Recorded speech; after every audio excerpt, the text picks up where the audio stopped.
अबे जल्दी बोल, कल सुबह पनवेल निकलना है। बहुतेक लोकांना पनवेल या शहराबद्दल या डायलॉगमुळे समजले असेल, पण तसे नाही. पनवेल हे रायगड जिल्ह्यातील अत्यंत महत्त्वाचे एक महानगर आहे. तसेच पनवेल हे कोकणचे प्रवेशद्वार म्हणून ओळखले जाते आणि त्याचसोबत पनवेलला फार मोठा इतिहास सुद्धा आहे.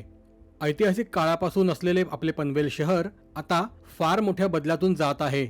अनेक नव्या मोठ्या मोठ्या प्रकल्पामुळे पनवेल आता आधुनिक आणि एका विकसित महानगराकडे झेप घेत आहे. व्हिडिओमध्ये पुढे जाण्याआधी जर तुम्ही या चॅनलवर पहिल्यांदाच आले असाल आणि या चॅनलला अजून सबस्क्राईब केले नसेल तर कृपया चॅनलला सबस्क्राईब नक्की करा. आपल्या सबस्क्राईब करण्यामुळे आम्हाला फार मोठी मदत होते. पनवेल हे साधारणपणे 300 ते 350 वर्ष जुने गाव आहे. याआधी हा भाग सातवाहन राजांच्या अधिपत्याखाली होता. पुढे छत्रपती शिवाजी महाराजांच्या काळात पनवेल हे एक सागरी आणि जमिनीवरील व्यापाराचे प्रमुख केंद्र बनले. पुढे ब्रिटिशांच्या काळात सुद्धा पनवेल हे व्यापारी केंद्र म्हणून ओळखले जायचे. पनवेलचे आधीचे नाव पर्णवेल पामेली असे सुद्धा होते. पुढे ब्रिटिशांनी या शहराचा उल्लेख पनवेल असा करायला सुरुवात केली. पनवेलची अजून एक ऐतिहासिक ओळख अशी की पनवेलची नगर परिषद ही महाराष्ट्रातील सगळ्यात जुनी नगर परिषद आहे, जिची स्थापना 25 ऑगस्ट 1852 रोजी ब्रिटिशांच्या काळात केली गेली आणि 1 ऑक्टोबर 2016 रोजी पनवेल शहर, सिडको वसाहत आणि आसपासची 29 गावे मिळून पनवेल महानगरपालिका अस्तित्वात आली. पनवेल हे कोकणचे तसेच मुंबईचे प्रवेशद्वार म्हणून ओळखले जाते. मुंबई गोवा कन्याकुमारी राष्ट्रीय महामार्ग क्रमांक 66 आणि देशातला पहिला ॲक्सेस कंट्रोल एक्सप्रेसवे म्हणजेच मुंबई पुणे एक्सप्रेसवे हा पनवेल जवळून सुरू होतो. मुंबईच्या उपनगरीय रेल्वे मार्गावरील अत्यंत महत्त्वाची मार्गिका म्हणजेच हार्बर रेल्वे लाईन सुद्धा पनवेल पासूनच सुरू होते. तसेच कोकण आणि पुढे दक्षिण भारतात जाणाऱ्या रेल्वेगाड्यांचे पनवेल हे अत्यंत महत्त्वाचे स्थानक आहे. या सगळ्यासोबत आता पनवेल हे इन्फ्रास्ट्रक्चरच्या दृष्टीने अत्यंत वेगाने पुढे सरकणारे शहर आहे आणि याचे सर्वात मोठे उदाहरण म्हणजे नवी मुंबई आंतरराष्ट्रीय विमानतळ. हा विमानतळ पनवेल शहरापासून अगदी जवळ आहे. तसेच Delhi Mumbai expressway, Virar Alibag multimodal corridor आणि अटल सेतू यासारखे प्रकल्प पनवेलला मुंबई आणि पुढे देशाशी जोडण्यात महत्त्वाची भूमिका बजावत आहेत. ऐतिहासिक ओळखीसोबतच पनवेल हे शिक्षणाचे केंद्र म्हणून सुद्धा आता उदयास आले आहे. जुन्या शैक्षणिक संस्था येथे आहेतच, आता त्यासोबत अनेक खाजगी शैक्षणिक संस्था सुद्धा आपल्या उत्तम शैक्षणिक दर्जा आणि सोयी सुविधांमुळे पनवेलची एक वेगळी ओळख बनवत आहेत. त्यापैकीच एक मोठे आणि नावाजलेले नाव आहे पिल्लई महाविद्यालय, जे आता नुकतेच पिल्लई विद्यापीठ झाले आहे. 1970 मध्ये स्थापन झालेल्या महात्मा एज्युकेशन सोसायटीच्या पिल्लई ग्रुप ऑफ इन्स्टिट्यूशन्स हा शैक्षणिक गुणवत्ता, संशोधन आणि सर्वांगीण विकासासाठी कटिबद्ध असलेला एक प्रतिष्ठित आणि बहुविद्याशाखीय शैक्षणिक केंद्र आहे. गेल्या काही वर्षात या समूहाचा विस्तार होऊन तो अभियांत्रिकी, व्यवस्थापन, वाणिज्य, कला, विज्ञान, वास्तुकला आणि विविध क्षेत्रांमधील अभ्यासक्रम उपलब्ध करून देणाऱ्या संस्थांचा एक अग्रगण्य संकुल झाला आहे. मी याच विद्यापीठातून माझी इंजिनिअरिंगची डिग्री प्राप्त केली आहे आणि मला अभिमान आहे मी याच प्रतिष्ठित विद्यापीठाचा माजी विद्यार्थी आहे. पनवेल शहराचा उदय आणि पिल्लई संस्थांची वाढ या दोन स्वतंत्र कथा नाहीत. त्यांची वाटचाल परस्परांच्या सोबतीने झाली असून प्रत्येकाने दुसऱ्याला अधिक बळ दिले आहे. एकाने शहराची पायाभूत सुविधा आणि संधींची उभारणी केली तर दुसऱ्याने शहराचा बौद्धिक आणि गुणवत्तेचा पाया रचला. महात्मा एज्युकेशन सोसायटीचे पिल्लई महाविद्यालय हे पनवेलमधील नवीन पनवेल भागात वसलेले एक शैक्षणिक संकुल आहे. येथे बहुशाखीय शैक्षणिक केंद्र जसे की अभियांत्रिकी, व्यवस्थापन, वाणिज्य, कला, विज्ञान, वास्तुकला आणि विविध व्यावसायिक क्षेत्रांमधील अभ्यासक्रम शिकवले जातात. Pillai college of architecture and डिझाईनची स्थापना 1992 मध्ये झाली. त्यानंतर Pillai institute of management and रिसर्चची स्थापना 1998 साली झाली. पुढे Pillai college of arts, commerce and सायन्सची स्थापना 1998 साली झाली आणि पिल्लई कॉलेज ऑफ इंजिनिअरिंगची स्थापना 1999 साली झाली.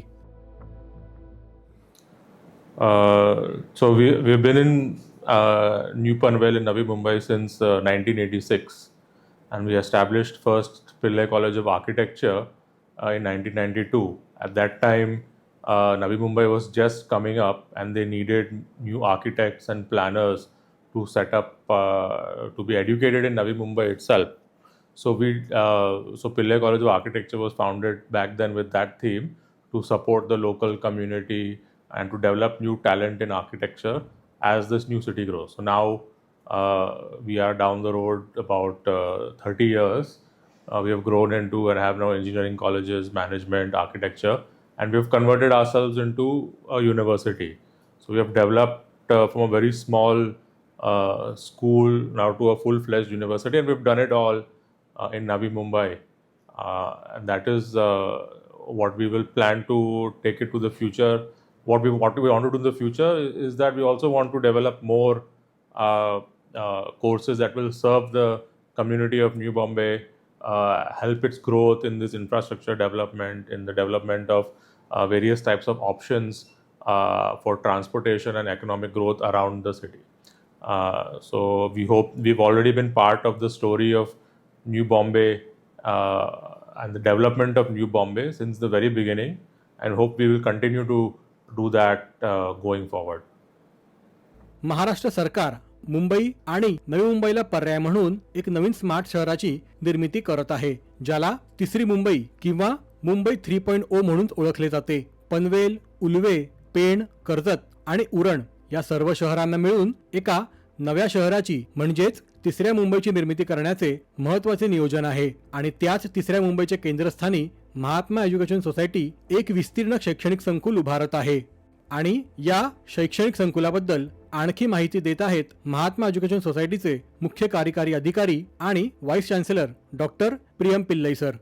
So our Chowk campus is a new campus that we have just recently established. It's already been permitted by the government of Maharashtra to start a university center there. Our Chowk campus is in a very unique location. It's right next to the Chowk local trains line. It's on the intersection of Karjat and between Bombay and Pune. It's right on the old Bombay-Pune road. That basically it's a kind of going to be a hub of connectivity in the new era. And when I say new era, I'm talking about Mumbai 3.0. Mumbai 3.0 is the new state government initiative to develop the next level of Mumbai. Just like we did in Navi Mumbai, where we grew up with the new Bombay, our Chowk campus also will be in the heart of Mumbai 3.0. It will be in the heart of the state government's new Edu City, Med City, and the upcoming industrial and commercial hubs of Mumbai 3.0. So we are going to be in the heart of all that. Our Chowk campus is going to be in the heart of all that, and we are looking forward to developing that campus and be even as successful or even more successful than we have been in New Bombay. 1970च्या आसपास सिडकोने नवी मुंबई विकसित करायला सुरुवात केली आणि त्याच सुमारास Mahatma education सोसायटीची स्थापना झाली. आणि पुढे पनवेल येथे विद्यासंकुलाची स्थापना करून उत्तम शिक्षण आणि व्यवस्था तसेच सोयी सुविधांमुळे पनवेलला एक शैक्षणिक केंद्र बनवण्यात महात्मा एज्युकेशन सोसायटीचा महत्त्वाचा भाग राहिला आहे. आणि आता जसजसे पनवेल आणि नवी मुंबई त्यांच्या आधुनिकतेकडे सरकत आहे, तसेच पिल्लई महाविद्यालय सुद्धा एक स्वायत्त विद्यापीठ म्हणून 2025 पासून एक नावाजलेली अग्रगण्य शैक्षणिक संकुल म्हणून पनवेल आणि नवी मुंबईच्या विकासात भर घालत आहे. जसे एखादे शहर त्याच्या इन्फ्रास्ट्रक्चरमुळे उभे राहते, अगदी तसेच एखादे विद्यापीठ हे त्याच्या महत्त्वाकांक्षेमुळेच उभे राहते. येथून इंजिनियर, आर्किटेक्ट झालेले अनेक विद्यार्थी आज या नवी मुंबई आणि पनवेल शहराला घडवण्याचे काम करीत आहेत आणि हे चक्र यापुढे सुद्धा नक्कीच सुरू राहील. या आशेसह या व्हिडिओमध्ये येथेच थांबूयात. जय हिंद.